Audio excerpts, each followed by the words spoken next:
Hi and welcome to the channel. If you're brand new to the channel, please hit the subscribe button. We just hit over 1,000 subscribers recently, which also now means, starting with this video right here, we'll be doing the giveaway of the films that we review. So today I will be reviewing Ghostbusters Afterlife, the 4K UltraHD disc. So all you have to do to be entered to win a copy of your own is be a subscriber, like this video, and leave a comment below. Comment can be anything. Just we'll randomly go through the comments and verify that you're subscribed and liked the video and pick a winner. We are in the US, so it is region 1 US, so just keep that in mind if you're from another area, that you gotta make sure you have the equipment to be able to play it. But that's it. Moving forward, Ghostbusters Afterlife, I'm going to be doing both a film review and the review on the quality of the disc, meaning the audio quality and the video quality, the HDR, the Dolby Atmos, and then at the end after I do that, I will be doing my review of my thoughts on the film. I'll be doing that after the audio and video. That way, if you have not yet watched the film and you don't want any spoilers, you could check out after I give the score for the audio and video. So starting right out the video, this is a Sony release. Sony has been real good with their 4K releases, and this is no different from any of the others. It's a nice, crisp, clean picture. Nothing like that's going to jump out at you. I feel it's almost a tale of two halves, both movie-wise, like what I thought of the film, but also quality-wise, because the end of the film has more action and much brighter colors, especially when I get into the HDR. So for the video of the film, I'm going to be giving it an 8.6. That's pretty high. You know, it's a great, crisp-looking picture, like I said, but nothing that's like, you know, going to say it's demo-worthy. But it's a great looking disc, and that's why I give it an 8.6.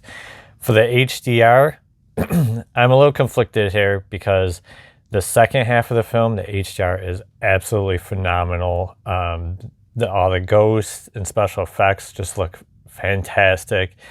The gun, the ecto gun or whatever it's called, I forget what it's called, but the gun they use to tie up the ghost to be able to put them in the trap, I believe it's called an ecto gun. I don't know. I'm a fan of the original, but I'm not like a fanatic of it.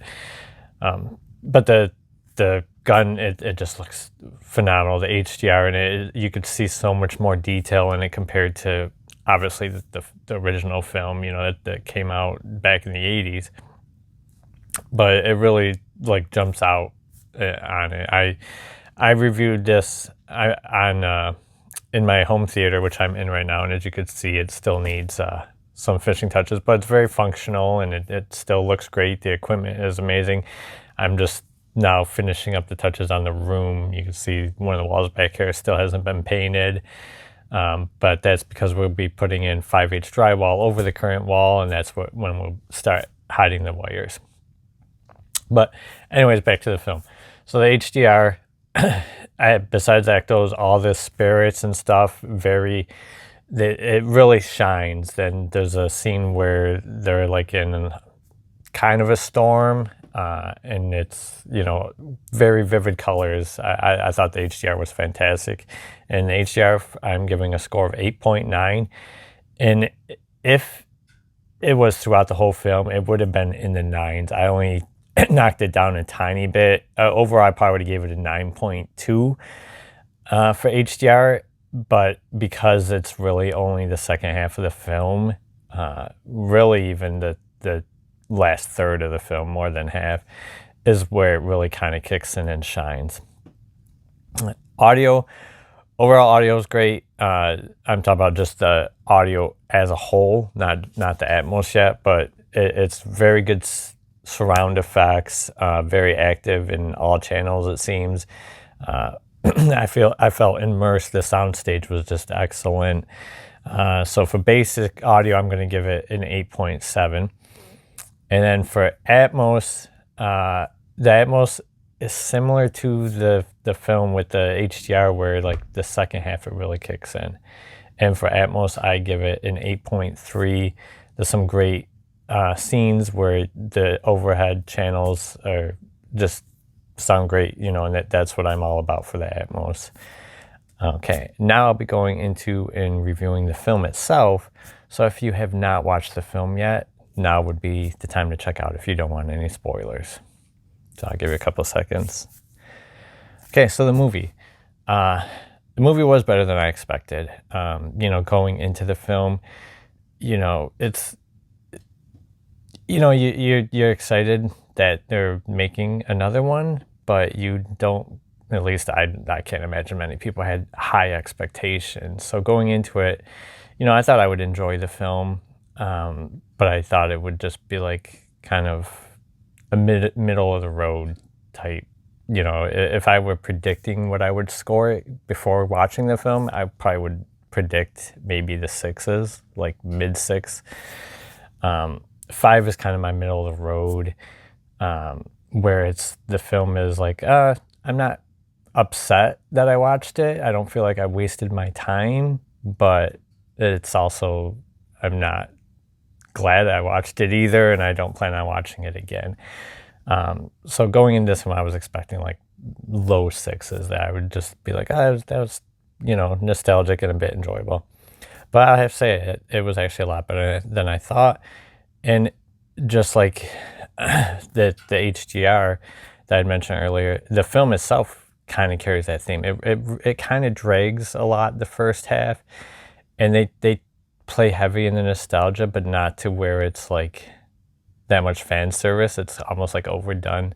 Like the score is basically the same score as the original film, but it kind of is overdone. They do it so much. It's like every few minutes it seems like the score, you're hearing that original Ghostbusters score. But once it does pick up, and I do have to commend them, the casting that they did. The girl that plays, now I'm forgetting his name, Spangler, Harold Ramis' character. His granddaughter in the film looks like spot on, like she would have been his real life daughter, especially if you compare like when they show scenes from the original film, him younger and then her in the same scene. It's pretty crazy. She great casting. Paul Rudd, I'm a fan of his. I think he nailed the role well. But the first half almost seemed like a teenager film. Like they were kind of, I know they cast the kid from Stranger Things, but it's almost like they were kind of capitalizing on that. But once you get into that second half is where it becomes the fan service and the nostalgia. And you know what? I'm all for that. A lot of people don't like Force Awakens. I think that was the best of the Disney trilogy. I like the nostalgia as long as it's done right. And I felt it was done right, and they brought all the characters back at the end scene, which I thought was absolutely wonderful. I think it was perfect. The only down thing I would say about that is the Harold Ramis' character. They brought him back as a ghost, and it would have been cool for the scene where he's standing next to the other three and maybe when he was helping his granddaughter, but it seemed like his character just like hung around and he never talked once. So you could just have this ghost of his character hanging around what seemed for like 20 minutes. And it just kind of seemed like so overdone.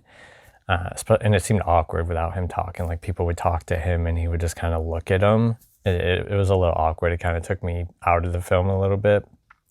But overall, it was still great. I wish they would have put him in just for that scene next to the other three and helping his granddaughter and not kept going on and on. And Ernie Hudson's character, excellent. It seems like that's kind of like maybe they might make a sequel with maybe the original cast, or at least maybe somewhat involved in it again. Maybe bringing in like new people. But I'll definitely go check out the new one in the theaters as long as the trailers look good. This one I did originally plan to go in the theaters, but I never got a chance to. So this review is my first viewing of it. So with that being said, movie I give a 7.7, which for me is pretty high because, like I said, 5 I know is middle road, but the average for movies for me is probably mid 6s to low to mid 7s. So this falls above average for me. Average of being still enjoyable. Because, you know, once I get into the 8s, to me, that's like, that would be like the Kingsman films. John Wick would be higher 8s.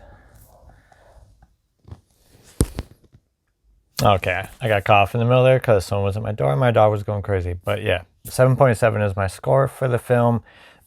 I recommend it as a viewing. Not demo worthy, but great quality. So you're getting a good film to watch and nice audio and video quality. So it's definitely a recommend.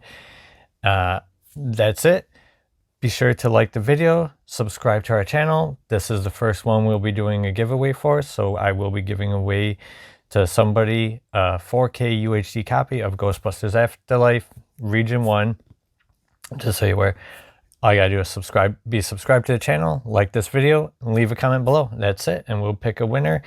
And we're still a pretty small channel, like I said, a little over 1,000 subscribers, so it's easier to win right now. All right, that's it. Thanks.